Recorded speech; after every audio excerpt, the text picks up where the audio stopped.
Hello everyone, welcome to yet another episode of the Edu Marketing Series with Ubrik. And as you know, the objective of the Edu Marketing Series is to create a lot of value for education marketers such as yourself. And today we have a wonderful guest. She's Abrar Mikkawi, a well-known digital marketing professional from the education industry. Abrar, welcome to the show. And it's a great pleasure to have you on our show today. Thank you for inviting me for this podcast. So just a quick introduction about you to our audience who's watching out. So Abrar is basically a digital marketing professional with nearly 21 years experience in this field and also the communications field. So just to give you a little bit of insight into her achievements and her background, she is armed with a MA in International Business Marketing and Communications. And also apart from that, some of the key achievements in Abrar's career would be interviewing well-known dignitaries, for example, like the Prime Minister of Singapore, ministers, and all of them representing the UAE. And also apart from that, Abrar is also a winner of the Harvard Science Writers Fellowship from Harvard University, Boston, which is another great achievement. And that's not only the most important aspects about Abrar's achievement, she's also been a vocal person and a contributor to the society. She has also found a volunteering organization in 2021. She also started giving back to the community in terms of getting into academics and actually teaching students about digital marketing, social media, communications. She's also an academic on that front starting from 2012. And let's hear it from Abrar. Yeah, so Abrar, I think I've made justice to your introduction. Thank you so much. I'm so happy to hear all of these achievements, and I'm looking forward to benefit the audience through this podcast. So just to start off our interview, can you briefly describe your journey from where you started to where you are today? Excellent. So my bachelor background is in French literature. So I speak French, and I used to start my journey in the professional field as a reporter, where I used to write articles in French and a proofreader for the English newspapers. I moved gradually to the field of public relations, and I worked in an oil and gas company. Wow. Where I handled different levels of business marketing campaigns. Okay. And after that, I moved in 2009 to the education field, where I held the position of media coordinator. Mm-hmm. And in 2010, I started the higher education social media platforms, where I became a digital marketeer officially, handling all the social media platforms, the website, content creation, strategic level, and operational level. Fantastic. This has helped me a lot in executing the achievements that I was looking forward to, and I was very passionate towards giving back to the community through also teaching. Mm-hmm. So I started teaching year 3 and year 4 media students in my expertise in social media, corporate communications, media relations, and all of this applied media specialties. Thank you so much. I think it's very fit to call you a digital marketing professional, because some of the key areas that you're really passionate about right now is social media and of course content, user generated content, so on and so forth, right? Yes. So just to touch upon, what do you really like about digital marketing? Because you started your career in the field of communications and media, but later on you've actually moved into a specialization of digital marketing. So what do you really like about digital marketing? And what are some of the things that you have actually gained becoming a digital marketer along the way? What's nice about the digital marketing, it's not a routine job. You can empower yourself on a daily basis with new skills. Yes. And you have to empower yourself not only with the skill, you need to have the knowledge and the skills in order to succeed in this career path. You need to be having this gut, where you need to decide what to do and what not to do, and you need to be a decision maker.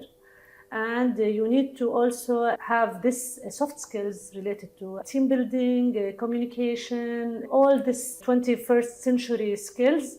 It needs to be built with a digital marketeer.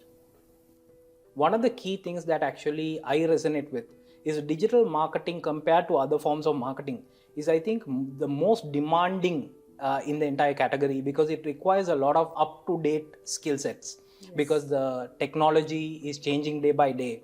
So the platforms are changing. You're talking about omni-channel marketing and a changing customer. So a lot of pressure on digital marketers to stay up to date all the time. That's so true. You need to learn, relearn, and de-learn in the digital marketing field. And what's nice about the digital marketing is that now we have the social media platforms. We don't only manage, monitor, and deal with it on a daily basis on a professional level, but we can also follow the right people where we can learn on a daily basis from their insights, their comments.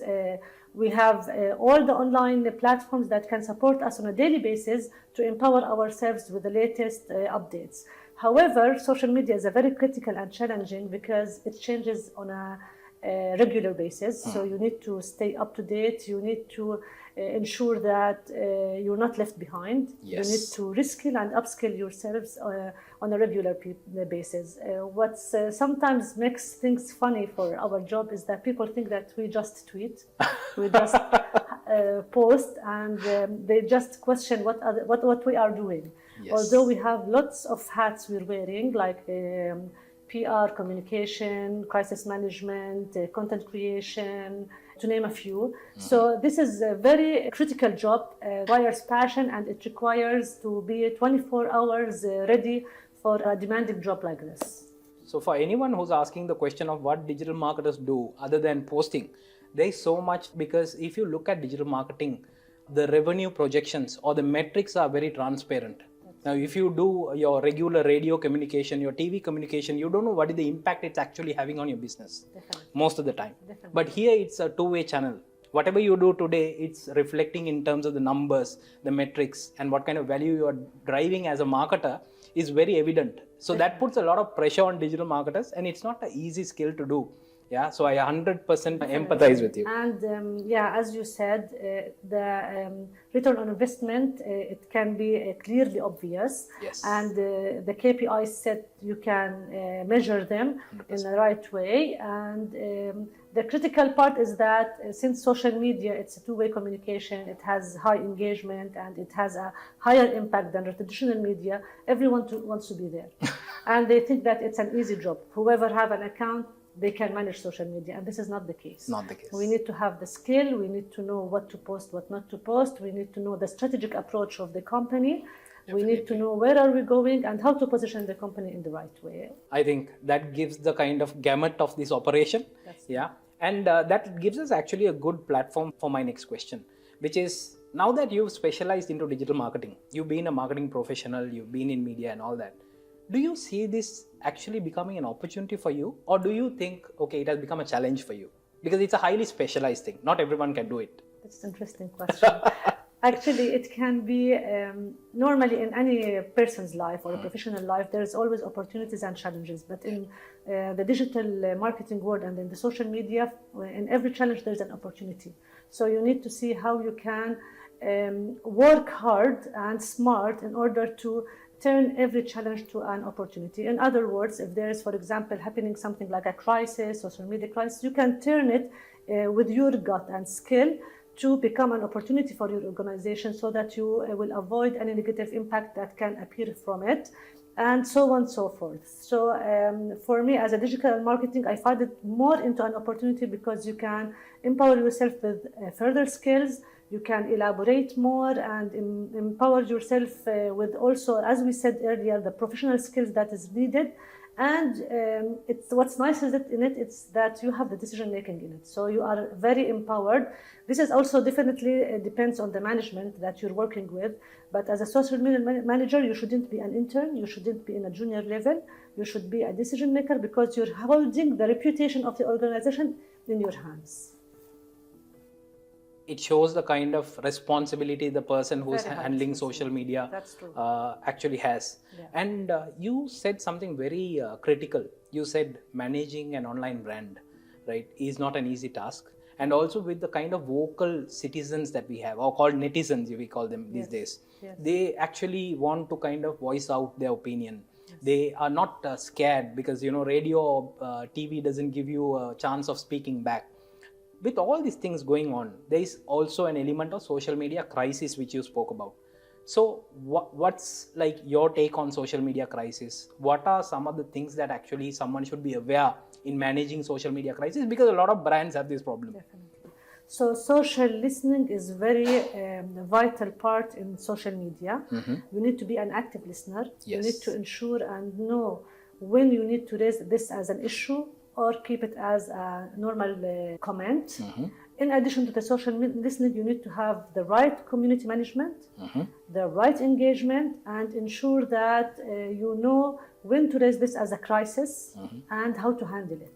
Because in different ways, there's different topics that might arise. For normal people, it's something normal. But for us as social media practitioners and professionals, we will be aware that yes, this word might create a crisis, this might have a negative impact, so we need to take action immediately. And the action can be taken in different ways. For crisis management, you need to ensure that, for example, you have the right relations with the media, you know what to post, when to be silent, and you need to know also at the same time if you will have the decision maker, the CEO of the company speaking, or the media itself speaking, or for example, you will use a different angle in order to sort out your crisis management. So social listening is efficient, and you need to be active in it. Community management, monitoring, and also ensuring that the decision makers in your company are aware of what's happening. That's why the good relationship and the direct relationship with the high management related to social media is really crucial. You don't need to have too many layers to reach the decision maker, especially for a social media manager. And I think there are two interesting things that actually I figured out while you were speaking. So one is knowing when to be silent. That is also very critical. Definitely. Because everyone wants to retaliate, they want to respond. Yeah, but knowing when to be silent is also a key kind of skill that comes with experience. Definitely. And the second thing is being close to the leadership team. Because at the end of the day, you are representing your brand online. Yes. And when there is a crisis, you don't want to be actually going through a lot of hierarchies to take decision, because sometimes it might be too late. Definitely. Sometimes in minutes, or we don't want to exaggerate, within half an hour or 1 hour, a crisis might arise. 100%. It can be a night or a morning time. So that's why our work is critical. It's a 24 hours. You need to ensure that you're monitoring. You need to use the right platforms in order to ensure that you're doing the right social listening. And also you need the gut. This gut is very crucial so that you will know what's important and what's really, it's not urgent or a priority, or it can be a normal thing. Okay, great. So I think now my next question to you is regarding personal branding. I know that it is one of your pet areas. You really like personal branding, and I see you very often taking that personal branding very seriously on LinkedIn. Yes. With your posts and contributions. And why do you think personal branding is important for marketers? That's my first question. And the second question is, there is a lot of thought about leaders should portray themselves in social media. They should be thought leaders, especially the leaders in organizations. Yes. What is your take on that? So this is a two-part question. 2 parts. We'll start with the personal branding is very crucial to ensure that you dedicate 20 minutes a day for your personal brand, because at the end of the day, your job will not last. So you need to ensure that you're building the digitalized reputation of yourself in the right way. It's called personal, so you don't need to copy and paste. You need to ensure that you're using your personal skills, you're giving a value, you can entertain, you can educate, you can inspire, but using your own way. I believe in curation, which is not starting from scratch, not creating the unknown. You can curate based on your readings, based on digesting all the information, the comments that you can see, because social media, it's full of information, but you need to follow the right people. Correct. You can give value to people through your personal branding, and the social media platforms are really rich in this, especially for LinkedIn. I find it a very good platform for personal branding in terms of organic reach, in terms of the quality content that you can see, articles. You have lots of freedom to create your own personal branding, and I highly recommend that the people need to have this professional CV digitally, normally across all platforms, but when we say about professional level, we talk about LinkedIn. As for thought leaders, I highly recommend that high-profile key persons or key speakers in each organization to have their own thought leadership area. This is because, as per studies, the CEOs, they are the image of the entity. And we can see lots of examples from Elon Musk and others. He is the only spokesperson for Tesla, for example. So the CEO is crucial to have his thought leadership area. And there is lots of opportunities to have digital marketing specialists and the professionals who can manage this area for these CEOs. It's not an easy job. Yes. And it needs someone who's really professional, not someone who has an account, as I said before. Yes. Not anyone who has a social media account can manage any social media platform. And this applies also to influencers and to CEOs. Definitely. Yeah. I think when it comes to thought leadership especially, now if you do it correctly, I think it can become your greatest marketing asset. Definitely. Now, for example, Tesla, as you said, Elon Musk. Everything that he posts on Twitter becomes a global hit. Definitely. And there is no marketing actually that is required beyond this. Yes. Because the personal brand is so strong. And at the same time, it is also, I think, important to understand who are the people who are actually supporting the thought leader in driving this. Definitely. Because the thought leaders can't do it by themselves. Definitely. So that's a very interesting take. And now that we spoke about all this content being available on LinkedIn, various other online platforms, whatever you want to learn is just a click away. So how do you see now, you have been in the digital marketing ecosystem for quite a while. How do you see content changing, content strategy changing, and where do you think it's heading? Things have changed. It used to be the voice of the company. Nowadays, we're more into human. We're more into empathy, yes, authenticity, and it's about user-generated content. This is what I believe, especially for higher education. Yeah. You can have lots of advocates, your staff, your students, your faculty. You can have them as your advocates. They are your brand, and they have 10 times the power than a company's page. So it's good to have a user-generated content strategy. This doesn't mean that you don't have to have like a guideline on that. You need to be clear on how you're going to engage or increase the engagement through the user-generated content. And this will be one of the strengths for any educational institution or in general in any company. And there is lots of examples on that by lots of makeup companies who are using the user-generated content to empower themselves, because not only you are showcasing your work through their lens, they are showcasing the company's brand through their accounts. So imagine the exposure that you can get, the yes, positive one that you can get through the user-generated content. So I truly believe that it should be into more human, it should have lots of empathy, and it should be a little bit more authentic through the lens of your consumers. Yeah, so basically we are seeing the power shift from the brand itself to the communities and the followers and the representatives around the ecosystem. Definitely, and there is something called the influence bias. Yes. So you will be empowered, or you will be influenced by the influencer for a brand to buy than to go to the company itself. And this is happening to all of us as a norm, right? Yeah. And I think this is the biggest shift that we see in the recent past. Definitely. The buying model is kind of changing, and it's shifting towards the consumer more and more. And the power of the influencer, it's getting stronger. Yes. And especially that it can be a micro-influencer, but they have the right target audience, because it's not about the number, it's about the engagement. So you can see lots of micro-influencers that are very beneficial for the brand based on their group, on each target audience. Yes. So a lot of practical insights coming in from Abrar. Yeah. So Abrar, now with all this digitalization, we are talking about omni-channel marketing, we are talking about so many channels. Now the biggest challenge that a person has is basically you have data all over the place. And data is our next question, or basically that's where we are getting into. Yes. As a specialist in digital marketing, what do you think are some of the challenges that people have or social media marketers have in understanding data, putting this together? Because at the end of the day, why are you looking at all this data? You want to make meaningful decisions. Definitely. Yeah, and it's no easy task. Yeah, so what do you think are some of the challenges, and what are your suggestions to overcome them? The most important thing, you need to be data literate. So there is data everywhere, but you know how to use it, because data can be a noise if you're Yes. not using it in the appropriate way.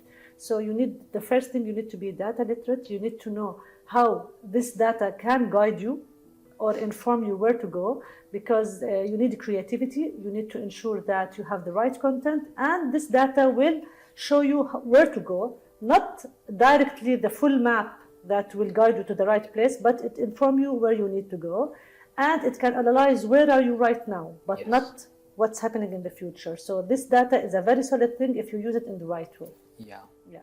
100%. And when it comes to tools, right, a lot of people actually get carried away by using a complex tool, or they are not using anything at all. Now, what do you think are some of the things that people have to be careful when understanding, okay, how to actually put all this data together? You need to test. The first thing you need to do is you need to test your content. You need to ensure that, yes, it's having the right impact, the right engagement, strategically it's the right way to reach your goal. And after that, you need to analyze. Based on the data analysis that you can get, you can move forward, improve, amend, cancel, and this is the power of the data. So ideally what you're saying is, one should be continuously testing to ensure that they get the best data possible to refine it to the way they want. Definitely. Yeah. Definitely. Yeah. Especially on social media, you cannot copy what other brands are doing and say, okay, I will follow this trend or I will follow this brand. You need to ensure that you have your own identity, you need to believe in your brand, and you need to ensure that you're strategically moving in the right way. Yeah, okay. So all this time we were talking about more of the professional thing. Now let me come to a personal question. Now you being very busy working professional, managing your family, and on the other end, as you said, it's a 24-hour job when you are managing a brand, especially as a social media or a digital marketing professional. So how do you balance these two aspects? Because a lot of people out there, especially ladies, right, and the gents these days also, equally have pressure in managing work and their personal lives. Definitely. Yeah. So what are some of Abrar's tips to those people? Actually, it's not easy, but I believe in the career. I believe that women, they need to grow in their career. They need to be open to lots of opportunities to grow, and they need to ensure that this shouldn't be affecting your family. But at the same time, the support of the husband, the support of your family members, it will help you a lot to grow. Definitely there are priorities in life and family comes first, but at the same time, you need to ensure that, I cannot say it's a balance, it's not easy to balance both of them, but priorities comes first. You will see where are you heading, and based on that you can prioritize the family or the work based on the needs. Yeah. Great. So I think it's right from the horse's mouth. So you have a bit of expertise coming in, a little bit of tips that will help you along the way. And okay, now that we understand, Abrar, you have started passionately giving back to the community by becoming an academic whilst you are doing your job. Yeah. Yes. So which side are you leaning towards? What Abrar's future aspirations look like? So I'm open to any opportunities to grow. So I have passion for teaching. I feel I'm giving back to the community when I teach. When I see my students grow and they are hired in social media positions, I became proud. This makes me really as if it's my success. And at the same time, I'm very passionate towards the management of digital and the strategic marketing level.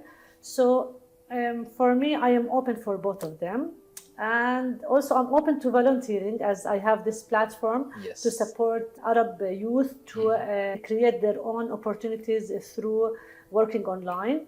So we need to give back to the community in different ways, and we need to be open to opportunities wherever they are coming to us. Fantastic. So we see most of the people actually getting indulged only into their professional career and things like that. And sometimes giving back to the community doesn't become a priority for them. Yeah. So it's actually great to know that you have this plan, and we are wishing you all the very best to whatever you're going to take. Yeah. And now we are going to come to the concluding question after all this drilling and grilling. So Abrar, we actually know that there are a lot of young marketers watching this video right now. So what do you think is some of the advice that you would give to someone who aspires to become an education marketer and specifically if they are to take up social media marketing? Excellent. If you want to take social media as a career, you need to keep on learning. Continuous learning is crucial in the digital field. And nowadays the competition is very high. Yes. So you need to be different in order Yes. to be hired in the right way. And if you're looking to use social media as to become an influencer or create your own platform, you need to ensure that you create value. You need to either influence, entertain, or inspire or educate. And this should be in mind whenever or wherever you deal with social media platforms. And what's important also for me, I want to say that you need to ensure that you have this self-censorship on social media, what to say, what not to say. Yes. As we said, when to stay silent, when to talk, and what's the impact of your word on social media. Sometimes we are into the real world of bullying and all of this, but on social media it's getting more aggressively, and we need to ensure that we are responsible. We are the representatives of our country and of our identity in the right way. That's an interesting perspective. Yeah. And especially now, this piece of advice that you gave, create value. Yes. Because I think if you are a social media marketer and if you can create value and show that, demonstrate that on social platforms, I think even when it comes to a job or career, nobody will think twice because you've already done it. Definitely. Yeah. If you can create value for yourself, then actually you're going to create value for the brand that you're going to join as well. Definitely. Yeah. And the opportunities are there. You just need to work hard, to think smart, and make a difference. Fantastic. I think that was a very interesting discussion. So thank you very much, Abrar, once again for being very cooperative throughout the interview and sharing everything as it is. Yeah, to share all your insights and expertise with us. So it was great, and it gives us a lot of pleasure in hosting a person like you in the show. And definitely, we know this is going to create a lot of value for the education marketers who are watching this show. Yeah. So thank you very much. Thank you so much. It was my pleasure to be with you today. And hopefully we can provide always good insights and value wherever we go. Yeah. Thank you so much. Most welcome. Thank you so much.